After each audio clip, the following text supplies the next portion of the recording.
എല്ലാവർക്കും നമസ്കാരം. ഏപ്രിൽ മാസം വരികയാണ്. എല്ലാവരും അറിയാൻ ആഗ്രഹിക്കുന്നുണ്ടാകും ഏപ്രിൽ മാസം എനിക്ക് എങ്ങനെയൊക്കെ ആയിത്തീരും എന്ന്. ഗ്രഹഗോചരമാറ്റമൊക്കെ കൊണ്ട് നമ്മുടെ ജീവിതത്തിൽ എന്തൊക്കെ മാറ്റങ്ങളാണ് ഉണ്ടാകുന്നത് എന്ന് എല്ലാവരും അറിയാനൊക്കെ ആഗ്രഹിക്കുന്നുണ്ടാകും. ആകാശഗംഗ എന്ന നമ്മുടെ യൂട്യൂബ് ചാനലിലേക്ക് എല്ലാവർക്കും സ്വാഗതം. ഈ വീഡിയോയിൽ ഞാൻ തുലാക്കൂറിൽ വരുന്ന ചിത്രയുടെ അവസാനത്തെ പകുതി ഭാഗം, ചോതി, അതുപോലെ വിശാഖത്തിൻ്റെ ആദ്യത്തെ മുക്കാൽ ഭാഗം വരുന്ന നക്ഷത്രക്കാർക്ക് ഈ ഗ്രഹഗോചര മാറ്റം കൊണ്ട് എന്തൊക്കെ മാറ്റങ്ങളാണ് അവരുടെ ജീവിതത്തിൽ സംഭവിക്കുന്നത് എന്നതിനെ പറ്റിയാണ് ചിന്തിക്കുന്നത്. ഏപ്രിൽ മാസം നിങ്ങളുടെ തൊഴിൽ ജീവിതമൊക്കെ എങ്ങനെയായിരിക്കും, അതുപോലെ നിങ്ങളുടെ സാമ്പത്തിക നിലവാരമൊക്കെ എങ്ങനെയായിരിക്കും, കുട്ടികളുടെ വിദ്യാഭ്യാസം എങ്ങനെയായിരിക്കും, അതുപോലെ ലവ് റിലേഷൻഷിപ്പൊക്കെ എങ്ങനെയായിരിക്കും, കുടുംബ ജീവിതം എങ്ങനെയായിരിക്കും, അതുപോലെ ബിസിനസ് സ്ഥിതി എങ്ങനെയായിരിക്കും, ആരോഗ്യം എങ്ങനെയായിരിക്കും എന്നൊക്കെയാണ് ഈ വീഡിയോയിലൂടെ പറയുന്നത്. വീഡിയോയുടെ അവസാനം ജ്യോതിഷപ്രകാരമുള്ള പരിഹാര മാർഗങ്ങളും പറയുന്നതാണ്. അതിനാൽ വീഡിയോ മുഴുവനായും കാണാൻ ശ്രമിക്കുക. ഈ ഫലം പറയുന്നത് ഏപ്രിലിലെ ഗ്രഹഗോചര ഫലമായി എൻ്റെ ജീവിതത്തിൽ ഇങ്ങനെയൊക്കെ സംഭവിക്കാം എന്ന കാര്യത്തെപ്പറ്റി ഒരു മുൻകരുതൽ എടുക്കാൻ വേണ്ടി മാത്രമാണ്, അല്ലാതെ ആരെയും ഭയപ്പെടുത്താനോ മറ്റുമല്ല. അതുപോലെ ഈ ഫലങ്ങൾ പൊതുവായി വരുന്ന കാര്യങ്ങളാണ്, അല്ലാതെ ഓരോരുത്തരുടെയും പ്രത്യേകമായി വരുന്ന ജാതക വിവരണങ്ങൾ അല്ല. തുലാക്കൂറുകാരുടെ തൊഴിൽപരമായി നോക്കിയാൽ 10ാം ഭാവാധിപനായ ചന്ദ്രൻ മാസം മുഴുവൻ 12 ഭാവത്തിലും കറങ്ങി കൊണ്ടിരിക്കുകയാണ്. അതുപോലെ കാരകനായ ശനി 5ാം ഭാവമായ ത്രികോണഭാവത്തിൽ നിൽക്കുന്നു.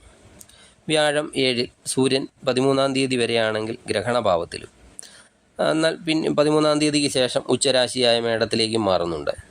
തൊഴിൽപരമായി വലിയ പ്രശ്നമില്ലാതെ പോകുന്ന മാസമാണ്. എങ്കിലും തൊഴിൽ സ്ഥലത്ത് മറ്റുള്ളവരോട് ഇടപെടുന്ന രീതികൾ ഒക്കെ അല്പം ശ്രദ്ധിക്കണം. തൊഴിൽ സ്ഥലം ഈ മാസം നിങ്ങൾക്ക് വളരെയേറെ പ്രാധാന്യമുള്ള ഒരു സ്ഥലം തന്നെയാണ്. അതുപോലെ തൊഴിൽ സ്ഥലത്ത് തർക്കങ്ങളെ, ടെൻഷനുകളെ, അതുപോലെ മേലുദ്യോഗസ്ഥരോടൊക്കെ ഇടപെടുന്ന രീതികളെ ഒക്കെ അല്പം ശ്രദ്ധിക്കണം.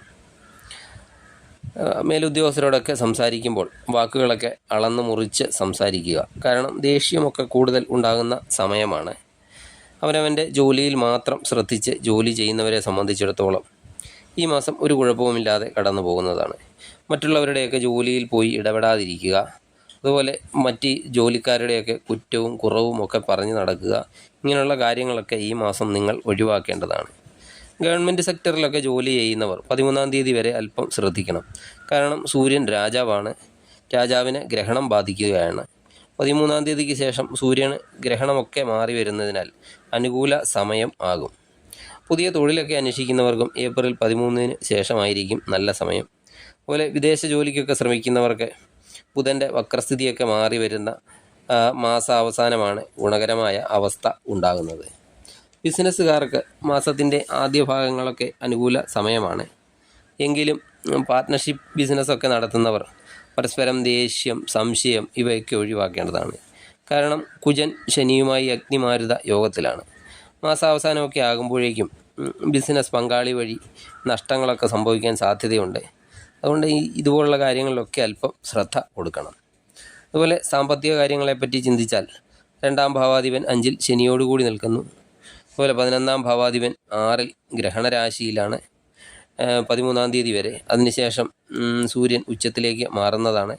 സാമ്പത്തികമായി നേട്ടമൊക്കെ ഉണ്ടാക്കാൻ സാധിക്കും. എങ്കിലും അതുപോലെ തന്നെ ചിലവുകളും നിങ്ങൾക്ക് ഈ മാസം വർദ്ധിക്കുന്നതാണ്. അതുപോലെ സർക്കാരിൽ നിന്നൊക്കെ എന്തെങ്കിലും ആനുകൂല്യങ്ങളൊക്കെ ലഭിക്കാനുണ്ടെങ്കിൽ അത് 13ാം തീയതിക്ക് ശേഷം ഒക്കെ ആയിരിക്കും ലഭിക്കുക. കാരണം സൂര്യൻ്റെ ഗ്രഹണ സ്ഥിതി മാറണം.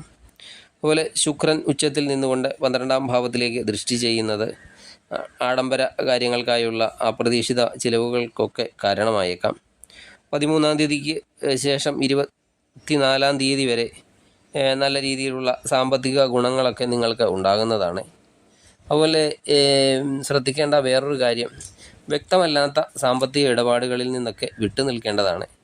അതുപോലെ ഊഹക്കച്ചവടങ്ങളിലൊക്കെ ഏർപ്പെടുന്നവരാണെങ്കിൽ അവരും അല്പം ശ്രദ്ധിക്കണം. ഊഹക്കച്ചവടത്തിലൊക്കെ നഷ്ടത്തിനുള്ള സാധ്യതയുണ്ട്. ഭൂമിയോ വീടോ ഒക്കെ വാങ്ങാൻ ഉദ്ദേശിക്കുന്നവരാണെങ്കിൽ അവർക്ക് അതിനുള്ള യോഗമൊക്കെ ഉണ്ട്. നിങ്ങൾ വളരെയധികം ശ്രദ്ധിക്കേണ്ട കാര്യം, ഈ ചിലവുകൾ ഈ മാസം നല്ലതുപോലെ നിയന്ത്രിക്കണം എന്നതാണ്.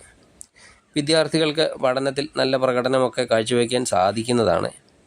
5-ാം ഭാവത്തിൽ ശനിയുടെ കൂടെ കുജനൊക്കെ നിൽക്കുന്നത് കുറച്ച് പ്രശ്നങ്ങളൊക്കെ ഉണ്ടാക്കും.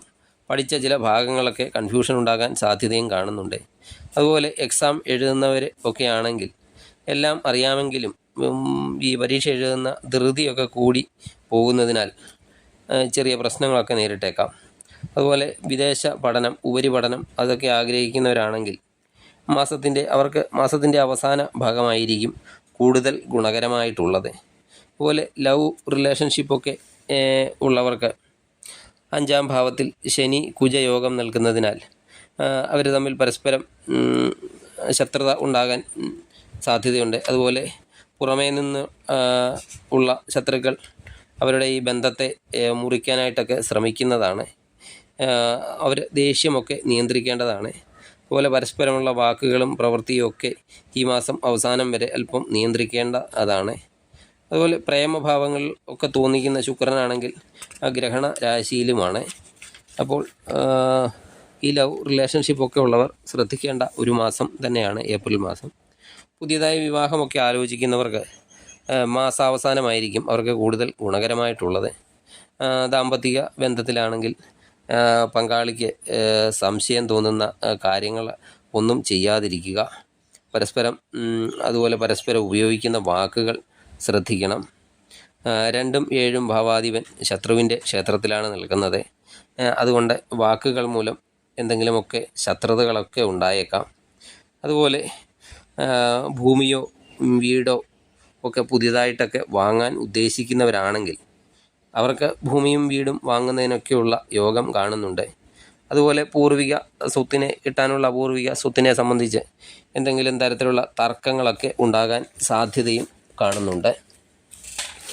ആരോഗ്യസ്ഥിതി ഒക്കെ നോക്കുകയാണെങ്കിൽ അല്പം ഉന്മേഷക്കുറവൊക്കെ ഈ മാസം നിങ്ങൾക്ക് അനുഭവപ്പെട്ടേക്കാം.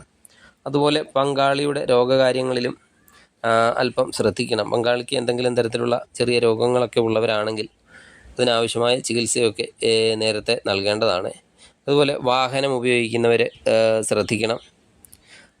ദൈവാധീനം വർദ്ധിക്കുന്നതിനായി ദേവി ക്ഷേത്ര ദർശനം നടത്തി പ്രാർത്ഥിക്കുക. അതുപോലെ ദേവി മാഹാത്മ്യം 11-ാം അധ്യായം ദിവസവും പാരായണം ചെയ്യുകയോ അല്ലെങ്കിൽ പാരായണം ചെയ്യുന്നത് കേൾക്കുകയോ ചെയ്യുന്നത് വളരെ നല്ലതാണ്.